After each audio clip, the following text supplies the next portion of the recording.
The last time I stood in this living room, my family's laughter echoed like a funeral dirge in my ears. I was a fool, a delusional misfit, they said, for my obsession with the unseen forces of sickness. "You're chasing ghosts," my father had scoffed, slapping the table as if to ward off the very specter I sought to understand. "You'll disgrace this family." But here I am, years later, with a weight on my shoulders that feels like lead, a burden of knowledge that would turn their laughter into screams. I'm no longer that naive child chasing shadows in the dark. I'm a pandemic folklorist, a title earned through relentless pursuit and sacrifice, exposing the hidden horrors that slither beneath the surface of our everyday lives. As I step into the house, the scent of dust and regret fills my lungs. My mother rushes to me, her eyes wide with a mixture of disbelief and something else. "Fear? You came back," she whispers, her voice trembling. I nod, glancing around the room where every family photo seems to mock me, capturing a time when I was their source of amusement. "Why are you here?" my brother Jacob sneers from the corner, arms crossed defiantly. He's never been one to hide his disdain. "To show us your latest ghost story?" I take a deep breath, fighting the urge to recoil at his scorn.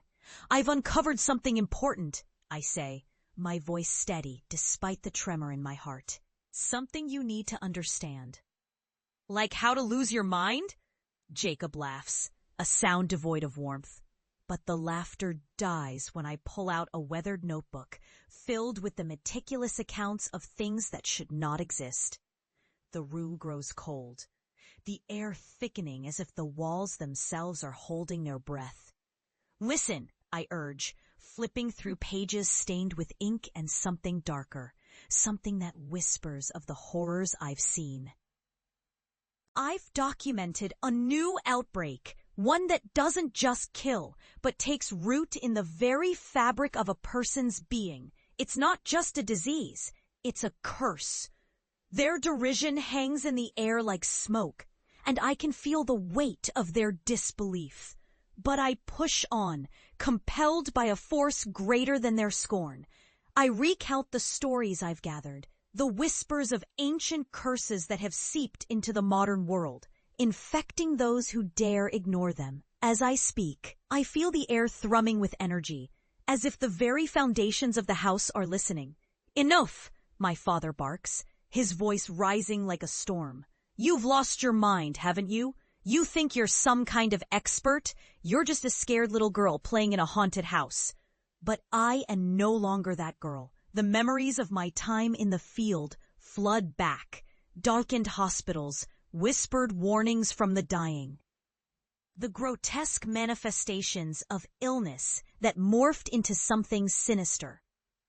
I'd seen the faces of those consumed by the very horrors I now warn them about. "Please, just listen," I plead, desperation clawing at my throat. "You don't understand. I've survived what you mocked. I've faced it, and I've seen what happens when the world turns its back on the truth."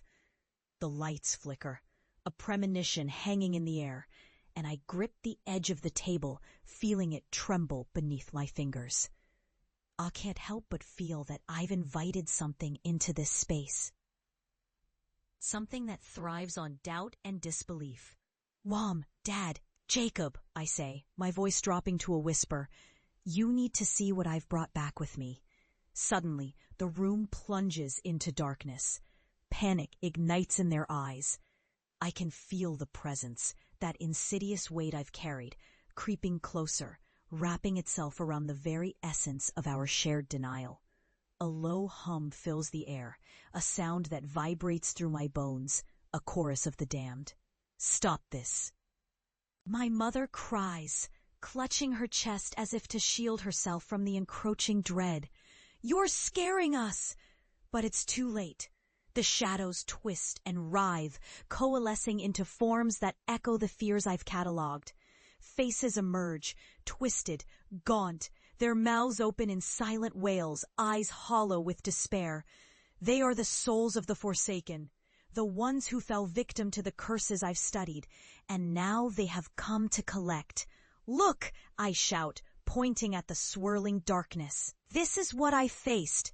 This is what you didn't believe. Their screams pierce the air as the entities surge forward, their spectral hands reaching for the living. I stand rooted to the spot, heart racing, as I watch my family grapple with the reality they once dismissed. Please don't take us, my father cries, his bravado crumbling as he realizes the depth of his folly. We were wrong. We should have believed you. But belief comes too late, and the veil of disbelief is torn apart, revealing the irrevocable truth of my journey. I have survived the darkness. I have faced it and emerged with scars that tell stories of horror and triumph. They, however, have only the burden of ignorance. As the room fills with their screams, I finally feel the weight lift off my shoulders. I had come home to share my truth, to show them the consequences of their ridicule, but now I see my path. I turn away. Letting the shadows consume the echoes of their disbelief, knowing I am no longer shackled by their scorn.